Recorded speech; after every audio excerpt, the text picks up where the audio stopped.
வணக்கம். தந்தையின் பாட்காஸ்ட் செய்திகளை வாசிப்பது விக்னேஷன். முதலில் தலைப்புச் செய்திகளை பார்க்கலாம். இந்தியாவை உலகின் 3வது மிகப்பெரிய நாடாக உருவாக்கும் பட்ஜெட் என பிரதமர் மோடி பாராட்டு.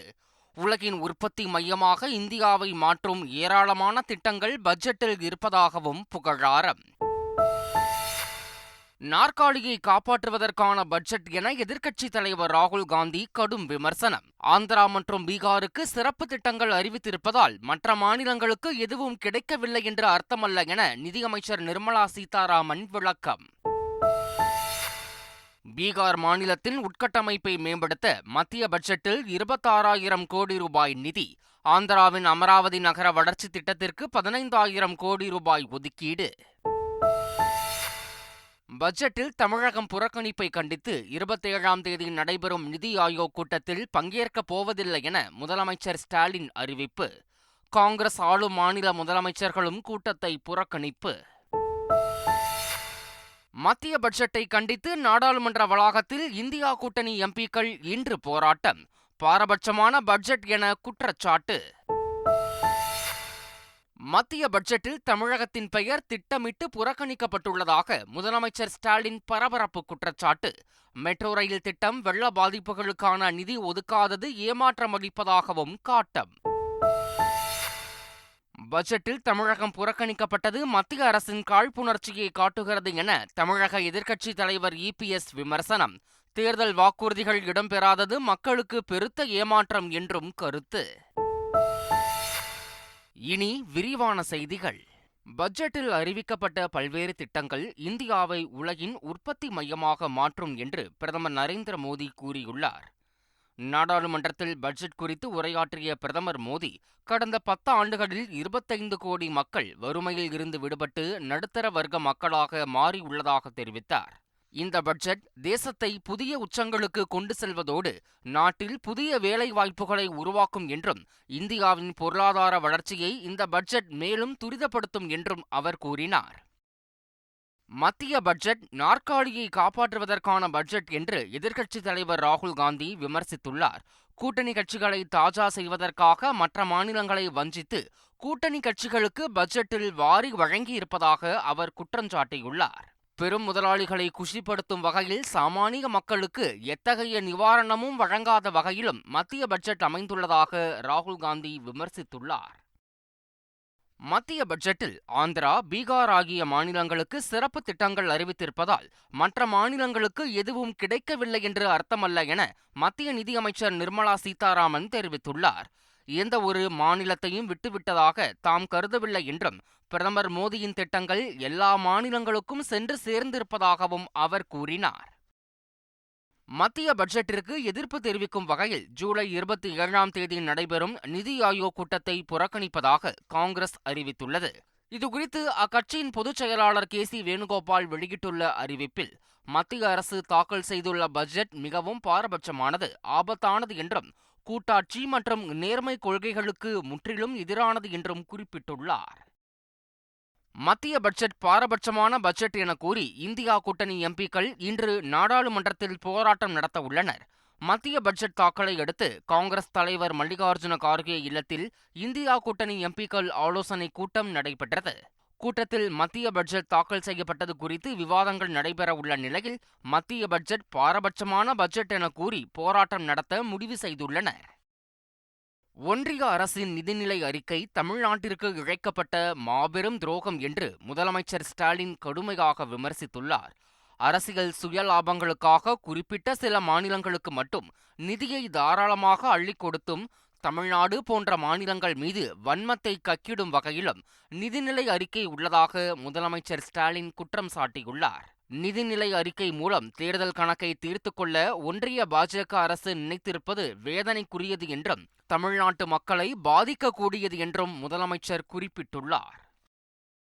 நிதிநிலை அறிக்கையை காரணம் காட்டி பிரதமர் தலைமையில் நடைபெறும் நிதி ஆயோக் கூட்டத்தை முதலமைச்சர் ஸ்டாலின் புறக்கணிப்பதன் மூலம் தமிழ்நாடு மட்டுமன்றி தமிழக மக்களின் நலனையும் புறக்கணிப்பதாக முன்னாள் ஆளுநர் தமிழிசை சவுந்தரராஜன் குற்றம் சாட்டியுள்ளார். மத்திய அரசு அறிவித்த நிதிநிலை அறிக்கையில் அனைத்து திட்டங்களிலும் தமிழக நலனும் தமிழக மக்களின் நலனும் இருக்கிறது என்றும், மேலும் தேவையானதை நேரில் சந்தித்து விவாதித்து பெற வேண்டுமே தவிர அரசியல் ஆதாயத்திற்காக கூட்டத்தை புறக்கணிப்பது தமிழக மக்களின் நலனை புறக்கணிப்பதாகும் என்றும் தமிழிசை சவுந்தரராஜன் வெளியிட்டுள்ள அறிக்கையில் தெரிவித்துள்ளார். மத்திய பட்ஜெட் வெளியாகியுள்ள நிலையில் ஆளுநர் என் ரவி நிதியமைச்சர் நிர்மலா சீதாராமனுக்கு தனது எக்ஸ் தள பக்கத்தில் வாழ்த்து தெரிவித்துள்ளார். வேலைவாய்ப்பு உருவாக்கம், உட்கட்டமைப்பு மேம்பாடு, தொழில் முனைவு உள்ளிட்ட விஷயங்களுக்கு முக்கியத்துவம் அளித்திருப்பதாக ஆளுநர் பெருமிதம் தெரிவித்துள்ளார். 2030ஆம் ஆண்டுக்குள் உலகின் 3வது பெரிய பொருளாதார நாடாக இந்தியா முன்னேறுவதற்கு இந்த நிதிநிலை அறிக்கை வலுவான அடித்தளத்தை அமைத்துள்ளதாகவும் குறிப்பிட்டுள்ளார். நீட் வினாத்தாள் கசிவு மோசடி விவகாரத்தில் மறுதேர்வுக்கு உத்தரவிட உச்சநீதிமன்றம் மறுத்துவிட்டது. நீட் வினாத்தாள் கசிவை அடுத்து மறுதேர்வு கோரும் ரிட் மனுக்களை உச்சநீதிமன்ற தலைமை நீதிபதி TY சந்திரசூட் தலைமையிலான அமர்வு விசாரித்தது. இருதரப்பு வாதங்களையும் பதிவு செய்து கொண்ட நீதிபதிகள் முறைகேட்டில் ஈடுபட்ட தேர்வர்கள் மருத்துவ மாணவர் சேர்க்கையில் உரிமை கோர முடியாது என்று தெரிவித்தனர். எனவே நீட் தேர்வை ரத்து செய்து மறுதேர்வு நடத்த உத்தரவிடுவது நியாயமாக இருக்காது என்றும் நீதிபதிகள் தெரிவித்தனர்.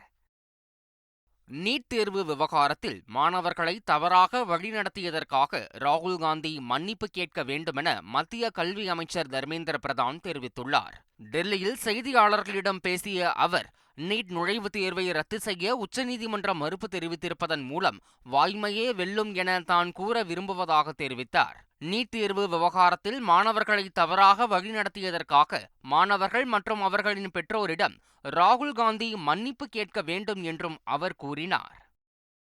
சென்னை மெட்ரோ ரயில் 2ஆம் கட்ட திட்டம் தற்போது மாநில அரசின் திட்டமாக செயல்படுத்தப்பட்டு வருவதாக நாடாளுமன்றத்தில் மத்திய அரசு பதிலளித்துள்ளது. நாடாளுமன்றத்தில் எழுத்துப்பூர்வமாக பதிலளித்த மத்திய அமைச்சர் தோகன் சாஹூ, தற்போதைய நிலையில் சென்னை மெட்ரோ ரயில் 2ஆம் கட்ட திட்டம் மாநில அரசின் திட்டமாகவே செயல்படுத்தப்பட்டு வருவதாக தெரிவித்தார். தற்போதுள்ள செலவினத்தை தமிழக அரசே ஏற்றுக்கொண்டிருப்பதாகவும் கூறியுள்ளார். புதுச்சேரி பட்ஜெட்டிற்கு மத்திய அரசு ஒப்புதல் அளித்துள்ள நிலையில் வரும் 31ஆம் தேதி புதுச்சேரி சட்டமன்றத்தின் பட்ஜெட் கூட்டத்தொடர் தொடங்கும் என தகவல்கள் வெளியாகியுள்ளது. நடப்பு நிதியாண்டில் 12,700 கோடி ரூபாய் அளவில் பட்ஜெட்டை தாக்கல் செய்ய புதுச்சேரி அரசு முடிவெடுத்தது. இதற்கான கோப்புகள் மத்திய அரசுக்கு அனுப்பி வைக்கப்பட்டது.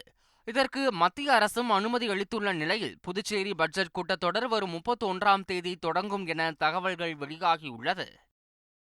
முதலமைச்சர் அமைத்துள்ள 2026 சட்டமன்ற தேர்தல் ஒருங்கிணைப்பு குழுவின் சார்பில் சட்டமன்ற தொகுதி வாரியாக தொகுதி பார்வையாளர்களை குறிஞ்சி இல்லத்தில் சந்தித்து கலந்துரையாடியதாக அமைச்சர் உதயநிதி ஸ்டாலின் பதிவிட்டுள்ளார்.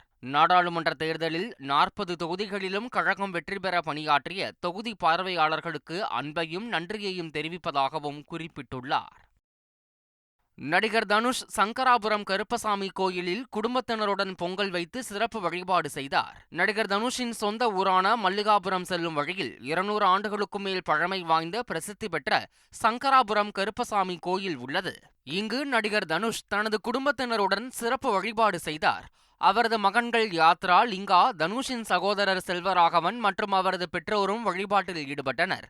ராயன் படம் வெற்றியடைவதற்காக அவர் வழிபாடு நடத்தியதாக கூறப்படுகிறது. சூரி நடிப்பில் உருவாகியுள்ள கொட்டுக்காளி திரைப்படம் வரும் ஆகஸ்ட் 23ஆம் தேதி வெளியாகும் என படக்குழு அறிவித்துள்ளது. இப்படத்தை கூழாங்கல் படத்தை இயக்கிய வினோத்ராஜ் இயக்கியுள்ளார். நாயகியாக அன்னாபென் நடித்துள்ளார்.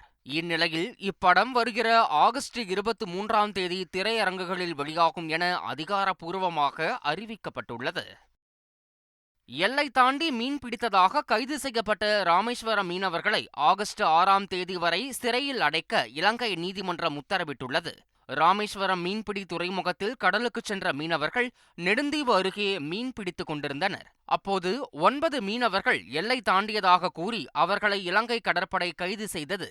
இந்த நிலையில் கைது செய்யப்பட்ட மீனவர்களை ஆகஸ்ட் 6ஆம் தேதி வரை சிறையில் அடைக்க இலங்கை நீதிமன்றம் உத்தரவிட்டுள்ளது. சிறுபான்மையினர் நல ஆணைய தலைவராக இருந்த பீட்டர் அல்போன்ஸ் பதவிக்காலம் நிறைவடைந்ததை அடுத்து புதிய தலைவராக அருட்தந்தை ஜோ அருணை நியமித்து முதலமைச்சர் மு.க. ஸ்டாலின் உத்தரவிட்டுள்ளார். இது தொடர்பாக அவர் வெளியிட்டுள்ள அறிக்கையில் அருட்தந்தை ஜோ அருண் தலைவராகவும் துணைத் தலைவராக MM இறையன்பன் குதூஸையும் நியமித்துள்ளார்.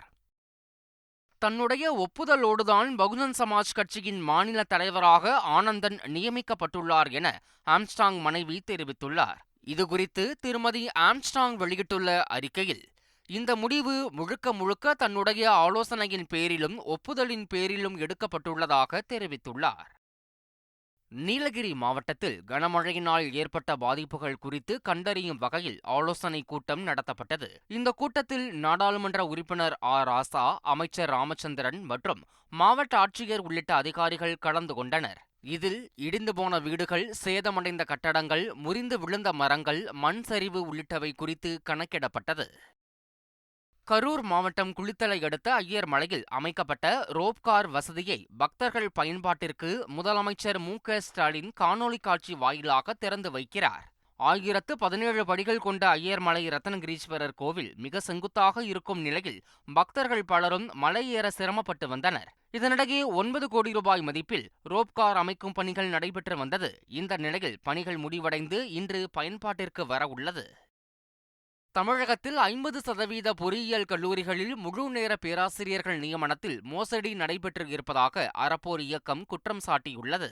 சென்னையில் செய்தியாளர்களை சந்தித்த அறப்போர் இயக்கத்தினர், தமிழகத்தில் 353 பேராசிரியர்கள் பல பொறியியல் கல்லூரிகளில் வேலை செய்வதை அண்ணா பல்கலைக்கழகம் அங்கீகரித்து மோசடி நடைபெற்றுள்ளதாக தெரிவித்துள்ளனர். ஒட்டுமொத்தமாக 224 கல்லூரிகளில், அதாவது 50% கல்லூரிகளில் இந்த மோசடி நடைபெற்றுள்ளதாகவும் அவர்கள் தெரிவித்துள்ளனர். ஆந்திர முன்னாள் முதல்வரும் ஒய்எஸ்ஆர் காங்கிரஸ் கட்சியின் தலைவருமான ஜெகன்மோகன் ரெட்டி தலைமையில் இன்று காலை 11 மணிக்கு டெல்லி ஜந்தர் மந்தரில் ஆர்ப்பாட்டம் நடைபெறவுள்ளது. ஆந்திராவில் சட்டம் ஒழுங்கு சீர்குலைவு மற்றும் மாநிலத்தில் குடியரசுத் தலைவர் ஆட்சியை அமல்படுத்த கோரி இந்த கண்டன ஆர்ப்பாட்டமானது நடைபெறுகிறது. இந்த ஆர்ப்பாட்டத்தில் பங்கேற்பதற்காக ஒய்எஸ்ஆர் காங்கிரஸ் கட்சியின் எம்எல்ஏக்கள் டெல்லி சென்றுள்ளனர். தமிழக கேரள எல்லைப் பகுதியான குமரி மாவட்டம் களியக்காவிளை பகுதியில் சுகாதாரத்துறையினர் தீவிர கண்காணிப்பில் ஈடுபட்டு வருகின்றனர். கேரளாவில் நிபா வைரஸ் பாதிப்பு அதிகரித்து வருவதன் காரணமாக கேரளாவில் இருந்து தமிழகத்திற்குள் வரும் வாகனங்களை தடுத்து நிறுத்தி காய்ச்சல் உள்ளிட்ட பரிசோதனைகள் மேற்கொள்ளப்பட்டு வருகின்றன. பெங்களூரு மாநகராட்சியை விரிவாக்கம் செய்து 5 மண்டலமாக மாற்றும் மசோதா கர்நாடக சட்டமன்றத்தில் தாக்கல் செய்யப்பட்டது. பெங்களூரு மாநகராட்சியில் தற்போது 198 வார்டுகள் உள்ளன. இந்த நிலையில் மாநகராட்சியை விரிவாக்கம் செய்து 243 வார்டுகளாக மாற்ற நடவடிக்கைகள் மேற்கொள்ளப்பட்டு வந்தது. ஆனால் நீதிமன்ற வழக்கு உள்ளிட்ட காரணங்களால் மாநகராட்சி விரிவாக்கம் செய்வதிலும் மாநகராட்சி தேர்தல் நடத்துவதிலும் தாமதம் இருந்து வருகிறது. இந்நிலையில் தற்போது பெங்களூர் மாநகராட்சியை கிரேட்டர் பெங்களூராக மாற்றி 400 வார்டுகளாக பிரித்து 5 மாநகராட்சி மண்டலங்களாக செயல்படுத்த அரசு சட்ட மசோதாவை தாக்கல் செய்துள்ளது. ஒலிம்பிக்கிற்கு பிறகு சர்வதேச ஹாக்கியில் இருந்து ஓய்வு பெறுவதாக இந்திய ஹாக்கி அணியின் கோல்கீப்பர் ஸ்ரீஜேஷ் அறிவித்துள்ளார். கடந்த 2006ஆம் ஆண்டு இந்திய ஹாக்கி அணியில் அறிமுகமான ஸ்ரீஜேஷ்க்கு 36 வயதாகிறது. கடந்த டோக்கியோ ஒலிம்பிக்கில் இந்தியா வெண்கலம் வெல்ல முக்கிய பங்கு வகித்தவர் ஸ்ரீஜேஷ். இந்நிலையில் சர்வதேச ஹாக்கியில் தனது கடைசி அத்தியாயத்தில் இருப்பதாகவும் ஆதரவளித்த அனைவருக்கும் நன்றி தெரிவித்துக் கொள்வதாகவும் சமூக வலைதளத்தில் அவர் பதிவிட்டுள்ளார். மீண்டும் தலைப்புச் செய்திகள். இந்தியாவை உலகின் 3வது மிகப்பெரிய நாடாக உருவாக்கும் பட்ஜெட் என பிரதமர் மோடி பாராட்டு.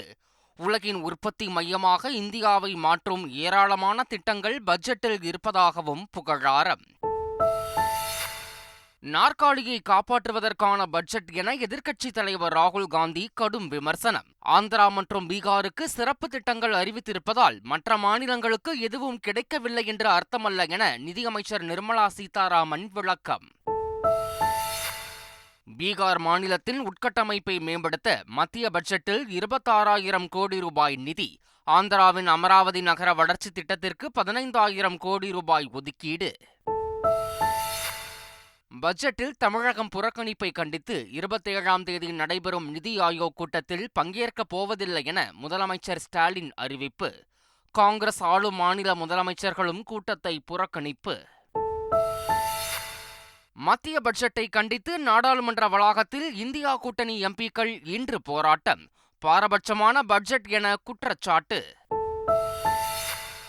மத்திய பட்ஜெட்டில் தமிழகத்தின் பெயர் திட்டமிட்டு புறக்கணிக்கப்பட்டுள்ளதாக முதலமைச்சர் ஸ்டாலின் பரபரப்பு குற்றச்சாட்டு. மெட்ரோ ரயில் திட்டம் வெள்ள பாதிப்புகளுக்கான நிதி ஒதுக்காதது ஏமாற்றமளிப்பதாகவும் காட்டம். பட்ஜெட்டில் தமிழகம் புறக்கணிக்கப்பட்டது மத்திய அரசின் காழ்ப்புணர்ச்சியை காட்டுகிறது என தமிழக எதிர்க்கட்சித் தலைவர் இபிஎஸ் விமர்சனம். தேர்தல் வாக்குறுதிகள் இடம்பெறாதது மக்களுக்கு பெருத்த ஏமாற்றம் என்றும் கருத்து. இத்துடன் செய்திகள் நிறைவடைகின்றன. வணக்கம்.